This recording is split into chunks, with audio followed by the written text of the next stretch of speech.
Welcome, everybody, to the Steps to Soul podcast. Today, our new topic, organizational mistakes that can derail a sale, how to set your business up the right way to sell, with a guest host today, Mr. Nathan Hamaker, with Hamaker Tax and Consulting. So real quick today, Chris and Nathan, we're going to focus on the costly organizational and financial missteps that business owners make all the time, sometimes knowing and unknowingly, that will help devalue their business and hurt a sale.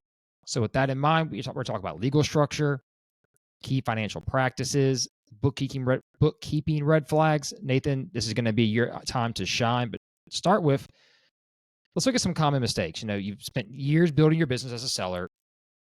Maybe you knew how to use QuickBooks. Maybe you don't. Maybe you have a bookkeeper. Maybe you don't. Maybe you have the wrong entity you started with, how they started the company. You never thought about, hey, I've gone 10 years. I need to be in a certain type of LLC. Nathan, give us a little insight today, on your, first off, on your practice, but, the common mistakes you've seen while practicing, things that you see in deals that we've done. I know you've helped Chris on some deals that you say, my God, that was a silly common mistake. How did you make that? Yeah, probably it really starts with, people always just say, well, I'm a business owner, not an accountant, so I don't know what I'm doing with my books, and they just kind of play stupid with that regards, and it rock and rolls, and, an accountant cleans it up throughout the years, and they get a tax return done, and then they get ready to sell this thing, and here they are, they've been paying all this personal stuff out of the business, and so then they bring it to the table, for somebody to look at, and it looks awful. It's just junk, so, that's probably the biggest thing. They don't, have a clean set of books. And then, second to that, they've got some entity structure that, they set up when they first started, but they never revisited. And look, starting out, you might not need some S-corp partnership or whatever, but, maybe now that we're down the road and we're looking to sell this thing, we see this a lot where somebody's in the wrong type of entity structure, and then they end up getting hit with additional taxes that they shouldn't, if they would have just fixed something years ago. Absolutely. So Nathan, how long have you been practicing for? So I've been practicing, I guess, 17, 18 years. I was at a prior firm for 15, and then I opened my own firm in October of last year. Awesome. So you've probably seen it all then. I know we've seen a lot, but you've probably seen it worse than us, having to go in and clean it up. And I think that's a highly under discussed point in our industries. We talk about get the financials clean, but no one talks about the time it takes sometimes to get them clean, or when the requests are made, like for SBA loans or other transitions, the time it takes to go in there and actually for y'all to do the work. And I think that's undervalued, underappreciated, because I can't imagine going through 2 to 5 years worth of books. And how often do you have to go back and really, I guess, how much time does it take for you to clean an average transaction up is a good question. How long does it take to go back and fix that 2 to 5 year window of books and get it looking correct per se? It just depends. It all depends,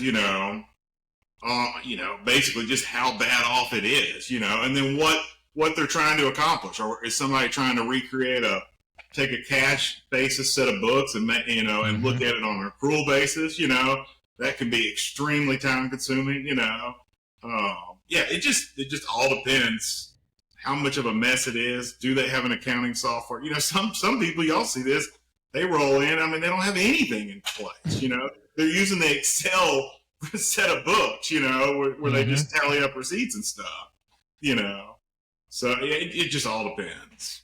Hey, Nathan, let me ask you a question. You just brought up a great topic, and I'm dealing with a transaction right now where it's a cash basis, large business, but they've been reporting on the cash basis, right? So everything's when they get the cash and when they pay it out, right? What is that going to do when a buyer comes in, and it's going to be a private equity buyer? This is a really large transaction. When they do that Q of E, how much time is that going to take them, and what do you think they're going to adjust and find changing all that stuff? And it seems like it's going to be a nightmare to me. I'm not quite into that process yet, but we're going to be there soon. What does that look like, and have you seen that before?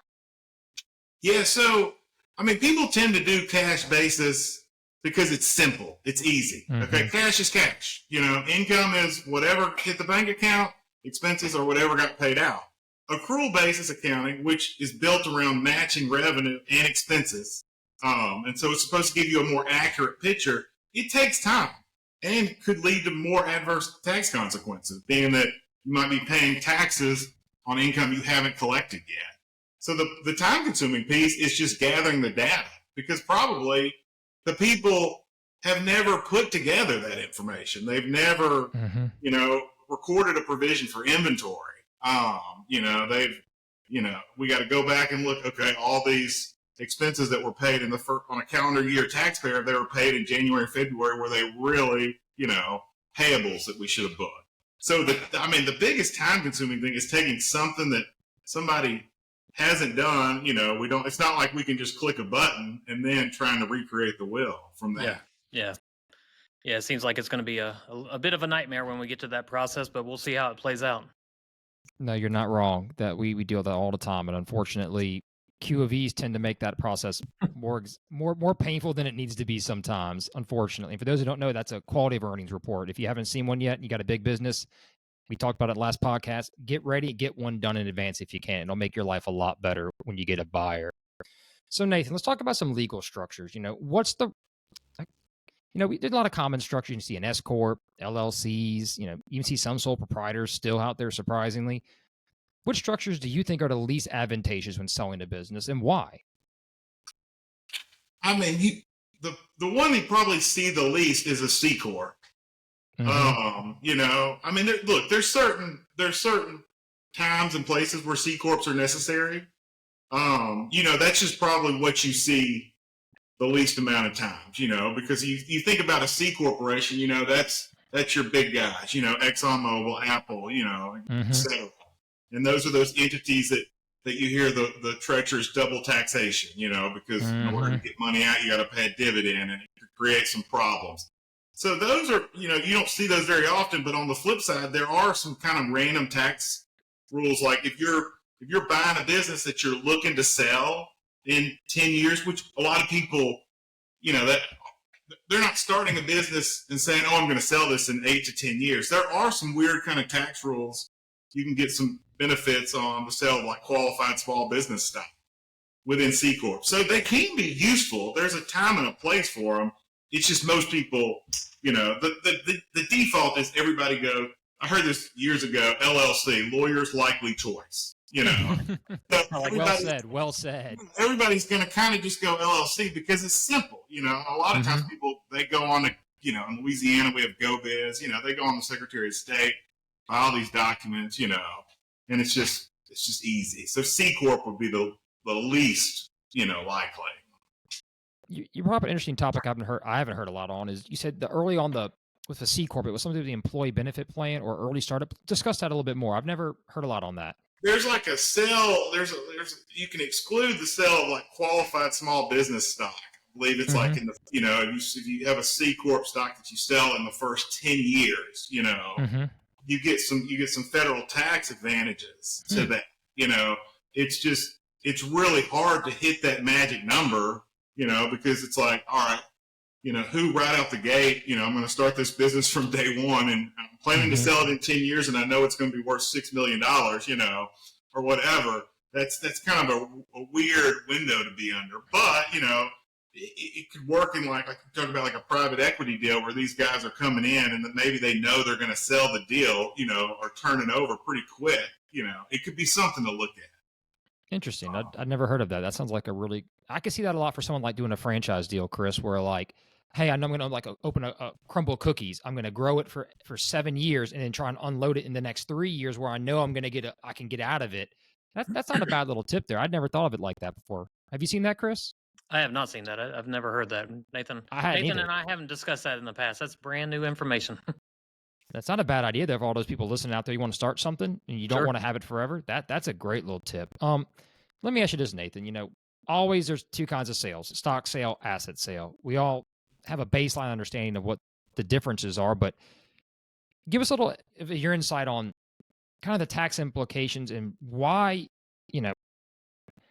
I guess maybe let's dumb it down for those folks who don't know the difference. Explain an asset sale versus stock sale and some of the tax implications on both sides, because I feel like people understand them, but don't always understand on a deeper level. And being you're the expert, you have at it.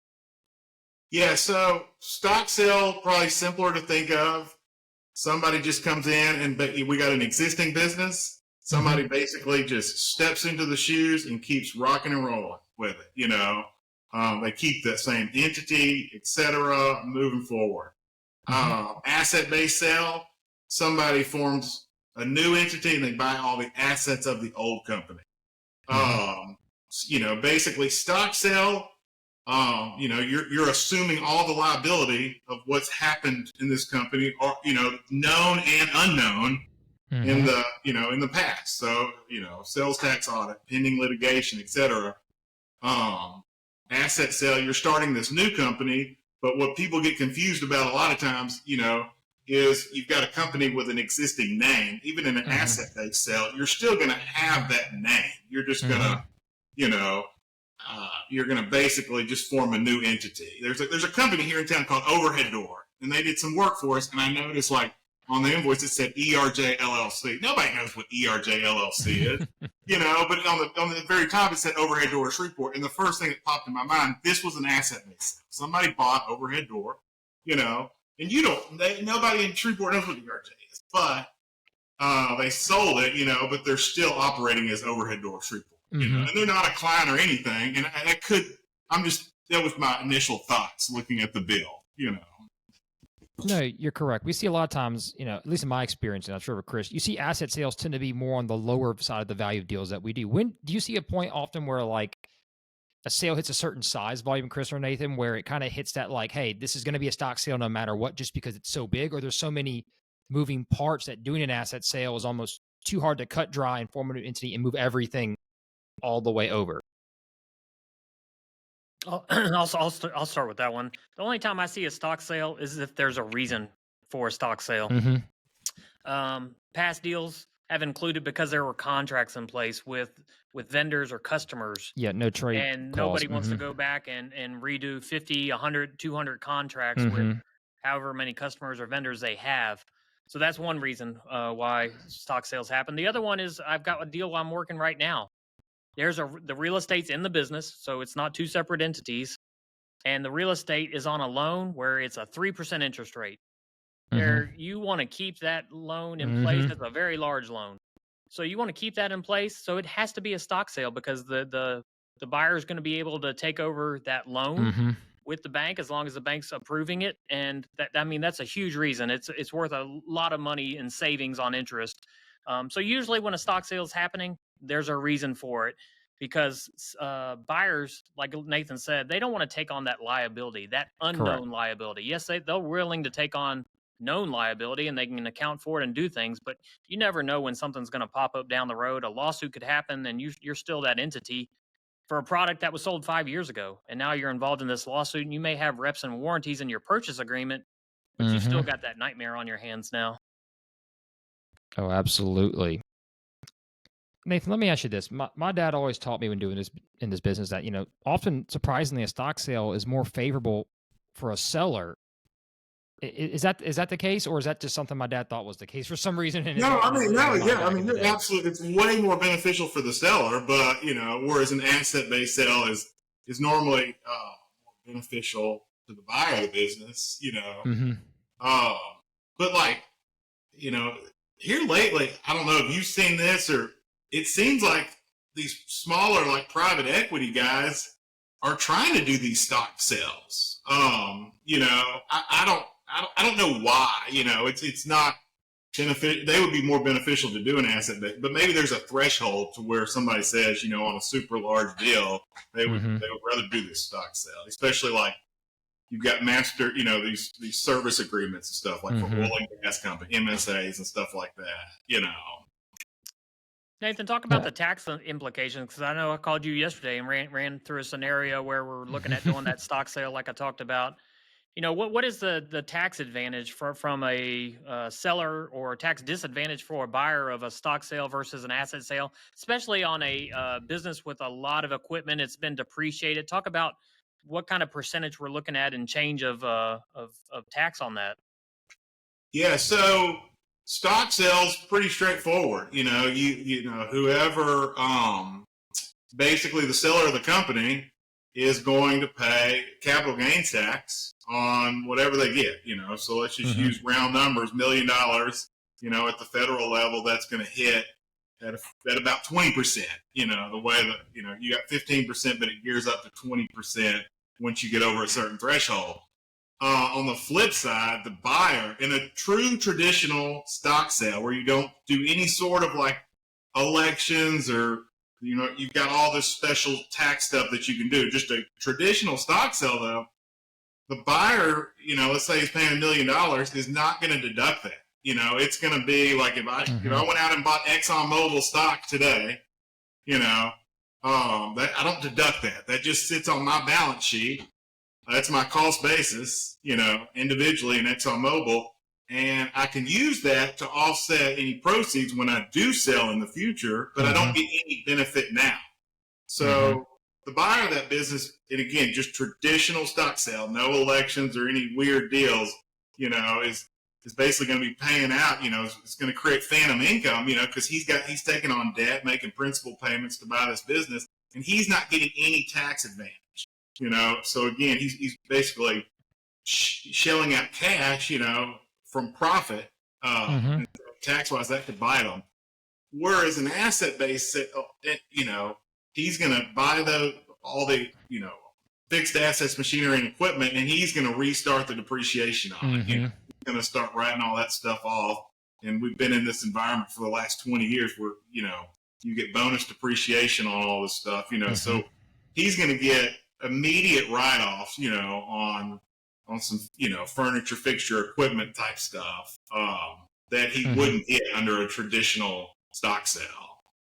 Perfect. Well, let me ask you this question, Nathan. You know, all the time we see owners come to us, they've kind of got their books, maybe their books are in line, but their company structure is an issue.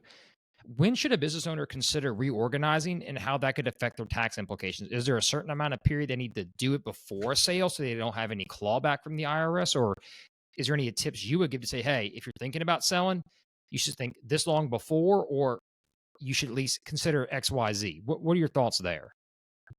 I don't know. I mean, y'all probably tell people this too, but like, I mean, people really need to kind of have a come to Jesus meeting about 3 years before they're ready to sell their business, which nobody does. You know, something maybe medically happens, or their key employee walks out the door and they say, I'm done. I'm ready to sell this today. You know, there really needs to be about a 3-year period where you just clean this up, you know, take the personal stuff, stop paying it out of the business, you know,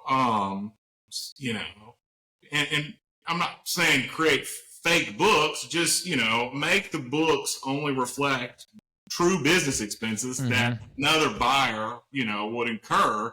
And I think that would be at the time to say, all right, is this the right entity structure? You know, it's just hard to get people to think 3 years out, because normally we're like, you know, in a situation, let's get rid of it today. Let me ask you this. Is there any clawback time from the IRS? Let's say we had a client come in, we get a deal structured, it's about time to get an offer and acceptance, and they want to change the organizational structure then. Is there a clawback time between then and the sale date? Like, can they go back like 6 months? Is it be a year in advance? Like, what's a safe landing spot to be in, per se? I know every case is different, but. Yeah, so most operating entities that generate a lot of, you know, earned income are S corps these days. That's probably the entity of choice. And so, in order to make an S corp election for an entity that's been in existence, let's say, you know, for years now, they've got until March the 15th to make the election retroactive to January 1. So, so we're looking. Somebody comes in the door today and says, hey, I want to become an S corp, you know, and they've been in business for 10 years. The earliest we could make that election would be effective January 1, 2026. And we got until March the 15th, 2026 to make that election. That's a great note there. Yeah. So I never knew that. That's fantastic news, because we do from time to time get issues like that, Chris. I never knew there was only that short of a window. I did not know that because I work with Nathan Hamaker. So, well, you're lucky. Yeah, you're lucky, man. You get that kind of insight. He's changed several of my entities over the years, and so I work with the expert. No, we're lucky. Ours have been pretty stable for the last 25, but I have an S corp that pays myself, and that's the best way to do it. It's so much easier. Yeah, let me ask you this, Nathan. You know, You talked about accrual versus cash-based accounting. You talked about separating personal and business expenses, which is also important in keeping books clean. But why is accrual-based preferred over cash basis for valuations? Give us a little insight from your background. We like it more for obviously doing the adjustments, but why do you think it's important for the CPA side for it to be accrual based? Well, so from a tax return standpoint, people normally don't want it to be accrual based, Mm-hmm. And if you're under, it's this big threshold, like $25 million or something in gross revenue or something, you're fine just, keeping it cash basis, Mm-hmm. because people don't want, like a tax preparation business, people don't want to pay tax on money they haven't collected, Yep. But on the flip side, you see it a lot like in construction. If you take a construction Mm-hmm. business that's cash basis, and let's say you're building a house and you walk in and you give the contractor $200,000, down to start building your house under a pure cash basis, that's income right off the bat to him. Mm-hmm. And let's say that's December, and then he starts, pouring, doing dirt work in January. So you take 1 year, I got $200K of income, and then the following year, I've got all these expenses with nothing to offset. So under a accrual set of books, you would book entries to make that line up more smoothly, Mm-hmm. And so, and similar, you might see a tax prep business, maybe they go out and a CPA firm hires additional part-time help during tax season, Yep. So under accrual, they're going to be recognizing the revenue before they get it, because it's going to match with maybe the contract labor or the additional costs they have, for a seasonal business, as it basically with the revenue. No, Nice. no, great stuff. Very, very true. And I think that's the hardest part of us evaluating, for example, medical businesses is so hard because you have so much bad debt write-off for Medicare or Medicaid reimbursement claims that you can see a company have all this bad debt write-off and it drops the number down, but they're obviously overbilling, knowing they're not going to get fully compensated. And I see that. So that it gives me a good question. Yeah, I mean, that's a great example too, because they've got all this payroll going out the door. Mm-hmm. It's associated with none of the revenue coming in, because they're waiting on insurance to pay it out, So that's a good question. So let me ask you this. What industries, I know we just mentioned medical, you mentioned construction. What are some other industries that could be are red flags for potential buyers? Say, hey, if you're going to look at these books, just be aware that it may not, the books are what they are, but it doesn't mean that's the true cash flow of the business. What other industries would you say, hey, if you're looking to buy, be a little more cautious when first reviewing these kinds of companies or types of industries? Yeah, I mean, seasonal, which people should understand. Yes. Being if you're buying a fireworks stand, you should know you got 2 weeks a year, to make your money. Mm-hmm. That construction is probably the hardest because there's so many moving pieces, and you've got retaining, you've got stuff that we say. I mean, you could easily see how a general contractor. Work in progress, baby. That's impossible to calculate. Yeah, that's really hard, to track and keep up with. And they've got a big lag sometimes, in collecting money. That would be the one, right off the top. And then you've got a guy who he's great at building houses, but terrible at doing books, Yeah. Yes, that's our lenders don't touch construction very often, Chris. I think especially GC construction, maybe some specialty like masonry, how often do we see construction companies get funded by SBA? It's tough. No, and it's one of the hardest things to sell to for a broker. The deal I had in New Licensing. Mexico, they had 20 construction projects. When we were trying to make the deal happen, and the buyer was asking the seller, estimate how far you are along. We're working on a $30 million deal, and we're expected to come up with estimates of percentage of completion that are gonna, it's gonna affect the transaction millions of dollars. So it's it's definitely a dicey situation when you're asking for ballpark percentages of completion. No, we fight that. We sold a large pool company here in town, and that was one of the hardest deals was, work in progress for these pools. Cause sometimes you get a deposit, you pour a slab, then you got the finishing work. You could have 7, 10, 15 different pools going down. all changing by the week. And I want to know today for the closing. It's like, well, we're doing work right now. Right. I don't know what to tell you. We could give you an 80, 90, 95% pretty dang accurate statement, but unless it's raining, we're working. Especially, well, in South Louisiana, it's always raining, so I don't know when anybody works. But Nathan, let me ask you this. You mentioned, the contractor's great at building houses. He knows what he's doing, doesn't do his books right. What are kind of the most common errors you see with bookkeeping? Not I'm not talking the personal expenses being added in, but what are the common bookkeeping mistakes that you see, even from bookkeepers who probably are doing a decent job, but maybe backlog of reconciliations or not putting stuff appropriately in cost of goods, or give us some insights there where you see where people could maybe take a closer look themselves and make sure they're not making those mistakes or not falling behind on those issues per se. Yeah, probably. Like the biggest thing that you see now, so everybody, a new business starting out is probably going to go with QuickBooks Online. Mm-hmm. And the first thing they're going to do is they're going to sync their bank account, sync the business checking account. They're going to sync the credit card account. And so you've got this feed in QuickBooks Online. The feed is kind of the temporary area. It pulls in all the transactions, and then you have to code them before they ultimately hit your financial statements or your set of books. Mm-hmm. Okay. So you got this temporary area. Well, then somebody does that, they set it up and then they ignore it for, 2 or 3 months or until tax time, or they maybe do the bank account, but not the credit card account. And so then they go in there and they start, I got to code all this stuff. Well, what happens is like, if you're not consistently doing it, sometimes like the feed will get dropped, like, if you got an Amex card that's got multi-factor stuff, if you're not constantly doing it, it's just technology. And so the biggest thing is like the feed gets dropped, they go in there and just code what's ever in there. So, and then they don't do a reconciliation. So when you go to do a tax return, you've got months of missing information, and you look at the top, it's like bank balance, QuickBooks balance, and it'll be drastically off, but 0 transactions to categorize. And I mean, that's probably the biggest thing is not reconciling, because when you do reconcile, you'll realize you're missing this huge gap, and it might be months of stuff, I mean, that's probably the biggest thing, especially with like newer companies.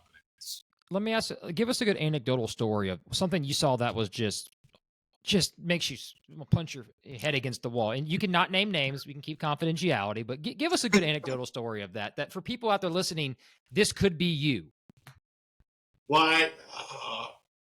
Same thing. You get into somebody's books, people don't know how to reconcile their books, whatever. So you go to do it, and you pull up like, all right, you're doing it monthly. You do January, February, March. You get to April, you pull up the bank account, and there's nothing. You got a business that's got 600 transactions a month in like April of 2024. There's nothing there. How do I get 600 transactions? I'm not keying it. I mean, there's software out there too. That you can use. You can take a PDF bank statement and convert it to QuickBooks. But I mean that's probably one of the biggest things is just having this large gap of information, and how do you do it, time consuming. And then on the flip side, when you're doing someone's tax work, let's say you got to get that 600 transactions in there one way or another, okay, in order to do the tax return. So you do that, well, you spend all your time basically digging a ditch, and like when it comes to tax planning, it's not like someone's bringing you a clean set of books and you can look and say, all right, what do we need to do? When you have something that's a mess like that, you're just trying to get it done as quickly as possible to move on to something else, because this took way longer than you initially thought. Hey, nothing I love more than ask the accountant on the P&L. That is my favorite thing to find at the bottom. That just makes my day every time. I was going to say that. Do people actually ask you, Nathan? I mean, or do you just see it there and they forgot to ask you? It just shows up. It just shows up, and a lot of times what it is, and there's like QuickBooks has a lot. If the transactions are all in QuickBooks, there's some really cool features. They've got like a mass reclassify thing in online and desktop. So like I tell people like, look, don't worry about coding it wrong. Just do it consistently the same way. Mm-hmm. Give us a set of books and we can mass reclassify stuff all day. As long as it's in there to begin with, that makes a huge difference, so. See, that's good advice right there, folks. Just get it in there and keep it consistent. Let them fix it. That's what you pay them for, right? That's where they get the big bucks. And we, us novices over here, us neophytes, have to figure out how to work QuickBooks on our own. Let me ask you this question. I'm sure you've seen a bunch of the PPP, EIDL loan credit loans. How much of that do you see still on people's books, or do you see some that's kind of faded out? Because a big issue we face is we have to kind of negatively add that out of a lot of the transactions that we do, and owners don't get. Why is PPP money a negative add back? Because it's free money you didn't generate. Like, it boggles my mind how you think that's considered income that you earned. But do you still see a lot of that on people's books today, or do you see that's kind of, hopefully that wave has been pushed aside and out of our headache, hopefully for the next couple of years? Doesn't come back, fingers crossed. I agree. We're not seeing it near as much, and I'm with you. I hope it, is getting out. The only thing we now are seeing is EIDL. Just because that's a 30-year loan. It's an SBA. So we're going to sit here and deal with this, and the amortization or the breaking out the interest and principal on those things is a nightmare. You had 18 months of deferment. So then it's in trying to tie down those balances, you're not dealing with like a traditional bank's website, you're dealing with the SBA. And that's probably the biggest issue now. That, and then you still have some of these ERC credits rolling in, and you've got to, basically those are sitting on the balance sheet, and, they get reduced as they come in. Have you seen any audits from the IRS or any other entities coming back looking for those PPP loans? I've heard rumors in the street that's starting to occur. I don't know if it's widespread or certain amounts, but have you seen anybody come back saying, hey, let's prove you actually used that PPP money for the right reason, or it did just go to your bank account as forgiven? Yeah, I have not. And the U.S. Attorney's Office is very secretive in what they investigate. If you're under investigation with them, you're normally not going to know about it until it's too late. And so that's going to be the office that's going to be looking at these. We've heard that they've hired people. My understanding is that they're going to start by going after the very, very large ones. The $1 million plus, and again, they're being so secretive, they're not going to give you the information. So, let's say it is $1 million, probably somebody that got $1 million PPP loan, is running a legitimate operation. They had, a very large payroll or whatever, and there probably won't be any issues. The problem, the ones that got paid out, I'm not saying none of them, weren't fraudulent over $1 million, but probably the majority of them were under that. The sole proprietor, or somebody just started up a business and said, I had payroll or whatever. So it'll be interesting to see. I just, I don't know what they're going to find. And they've said too, they're going to start, the IRS on the flip side is shifting all these revenue officers to audit these employee retention credits, which were being sold falsely by all these mills out there. You qualify based on supply chain shortage because you went to Office Depot and they were out of staples. That's not a not an ERC possibly. So it'll be interesting. We haven't seen anybody get audited. We didn't crank out and just do a bunch of those.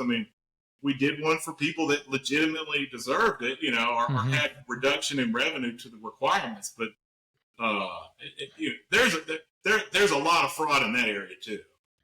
Yeah, sure. The fintechs got dragged into that. We were talking about pre-show about the fintech banks doing SB loans. They got asked to do PPP, and they were not set up to do that kind of diligence on employers. They're there to make loans, not do PPP. So we're going to see how much that comes back in the next 4 to 5 years. I'm very curious how that's going to affect the market too, because I know, Chris, we've seen how many books have we seen where someone got something they got to account for it, and they don't even know where they got sometimes. I'm like, we got to have that number because that's going to matter on the valuation.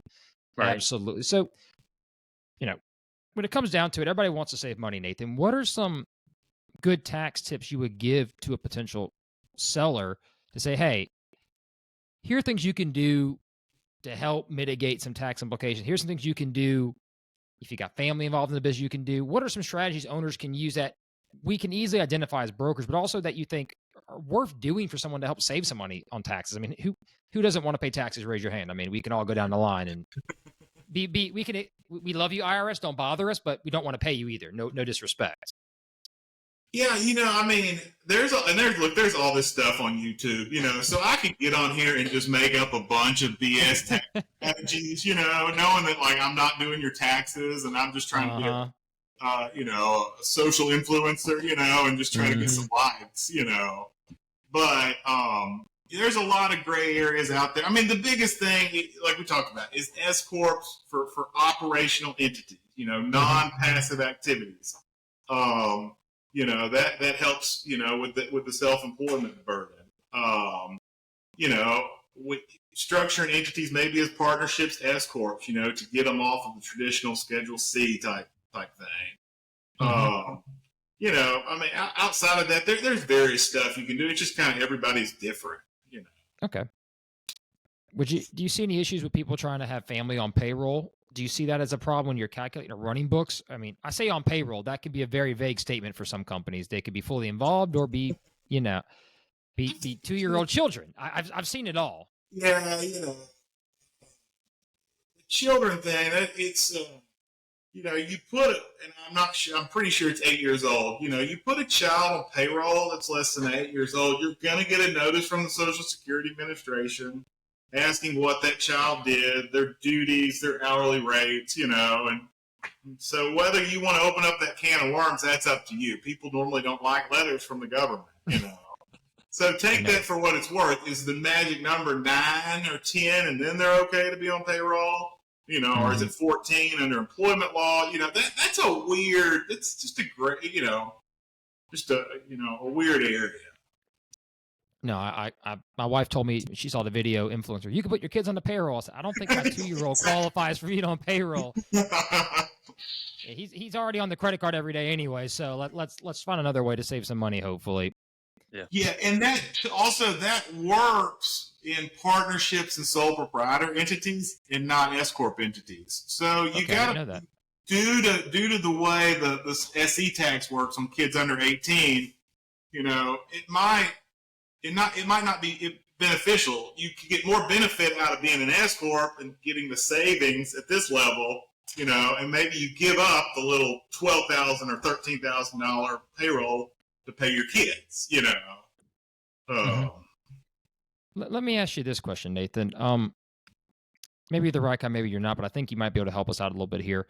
A lot of times owners come to us I've had owners ask me a couple questions. One, is there anything that I can do right now that I can set up financially to help with my company, my employees, whether it's like a 401k? Are there any entities set up? Because we've done stock retirement rollovers to buy businesses, excuse me, and they have to set one up. But some other employees have asked us, is it something I should do to help keep employees around post-transaction for a new person, knowing there's a 401k to keep the employees? So is there any way a specific entity can set up different kinds of 401ks or different kind of rewards benefits for their employees to help keep employee retention post-transaction? Because obviously employees, when they see a transaction happen, oh my God, what's going to happen to my benefits? Is there anything that the owner may set up that can continue on for a new owner to keep benefits around, but also keep employees happy that of, or strategies you're aware of? Yeah, I mean, the type of retirement plan you can do is not going to really vary on the entity type. Okay. Unless you're governmental, there's a lot of like 403, 457. There's a lot of these weird plans that they have to use, or school districts and stuff like that. The thing about retirement plans, a lot of times people come and say, I want to set these up for an employee, or employee benefit, and normally what happens is that person leaves irregardless in a year, who wanted the 401k, or they put $500 in it, and they got a $500 match. It's not that much. If somebody wants to do a retirement plan, I think the first question is like, how much does the owner want to contribute, or what's, who's on the payroll in the owner's family? And that's the starting point, because we know that that's going to continue and that's going to justify any cost, whether you go 401k, which is on the more expensive side, or you go simple SEP IRA, which is held at, normally a fund company. So let me ask you this, Chris. We've seen a couple groups mention us about ESOPs. Nathan, have you ever handled an ESOP transaction and any tax implications there? Because I've heard some wild stories come out with some things that tax benefits ESOPs have now. I feel like it's the Wild West. I'm hearing all different kinds of stories, and I don't know what to believe anymore. Yeah, man, I have never done it, and I cannot grasp. I kind of have a basic understanding, but no. My understanding too is that there are very large institutional players out there that handle these type deals. Like supposedly there's like somebody Chase, private wealth management, and that's all they do. Interesting. It'd be really interesting to see though, and there are some weird rules where the owner can get away without paying a significant portion of tax. I've heard that. I do know it needs to be a larger business because there's substantial fees to keep that ESOP going after the transaction occurred, like annual administration fees, and I don't know the ins and outs. But yeah, it's been a while, but I was approached probably before COVID about several groups looking to do that with businesses I had listed, and none of them came to fruition. So I haven't seen the ins and outs of how that actually takes place. But I honestly, here in the past couple of years, I haven't been approached, so I don't know if they're as prevalent as they were. Yeah, because I heard ESOPs don't pay tax. The corporation doesn't pay any income tax after post transition. I was like, that sounds insane that the government would let somebody just not pay tax. Right. That's the rule. Whatever. Hey, power to you. I'm an ESOP. Yep. I don't want to pay tax. So, Chris, do you have any other questions for Nathan? Anything specific we haven't covered? I know we've kind of hit a wide variety, and we could obviously go into rabbit holes, but anything specific you want to ask him about any current deals or anything you think he could give you a little insight on that I haven't touched on? Not that I can think of. Yesterday I called Nathan and we were working on a deal where we thought it was going to be an asset sale, and I asked him, what's the reason for a stock sale and what that's going to be. So, that's Nathan I use for all my questions related to that, and that's what I would tell anyone is if you don't have a great CPA, Nathan may have some availability. Reach out to him. I'll throw this out there for you, Nathan. He ain't cheap. So if you're looking for a cheap CPA, Nathan's not your guy. Just to put that out there. But no, I pay for what you get. Yeah, I would encourage people. I want to touch base back on something just business related. If you're going months without reconciling your transactions, you need to stop doing that for one reason. You're not able to make great management decisions about your business if you can't run a P&L and compare it to what you did last year or where your projections are. So if that's the case with your business, and especially if you're a startup in your first couple of years, you should be reconciling that or having somebody reconcile your bank statement to your QuickBooks every single month, preferably by the 15th of the next month. And you need to look at that P&L. And if you don't understand a P&L yet, I would encourage you to get that understanding, because I don't know how you make decisions on business if you don't know what you've made and what your expenses are. So that's a scary thing that Nathan said, that people would sometimes let months go by without reconciling their books. Now, we see that with AR and AP, and it's like, see a P&L go month after month. Like, how's the AR and AP not changed 1 cent? Right. That's inflating your bottom line. It's messing it up. You don't know what you're actually making. And then we can't go to a bank, to your point, Chris, and say, hey, here's what the numbers are. That's going to be a massive red flag, and it's going to cost you a transaction. For sure. Right? For sure. Nothing kills deals faster than messy books. And as business brokers, I'm looking at the surface of your P&L. I'm trusting it's accurate. I'm not going to audit your books to give you a valuation and start the process. But that buyer they're going to come in, they're going to do due diligence, they're going to do Q of E. And the minute they find these books are just completely a nightmare, maybe they'll stay with it and try to figure it out if it's a great business and they really want it. But I've seen nothing kill deals faster than messy books that are inaccurate or have red flags once the buyer digs in. So keep your book straight. That's a big takeaway from today. You're absolutely correct. Nathan, anything else you want to add? Any kind of, hey, fair warning, do this, please. If anything I said today that matters, this is what you should have paid attention to. No, I'm good. I think, this was great. I'll put it together perfectly. So. Well, perfect. We'd love to hear that. And guys out there, if you're listening, we'll have Nathan's contact information as well as ours at the end of the podcast when we post it. As always, it's great having everybody here. Nathan, Chris, thank you for hopping on board. Until next time, we will see y'all later on the Steps to Soul podcast. Bye-bye. Adios.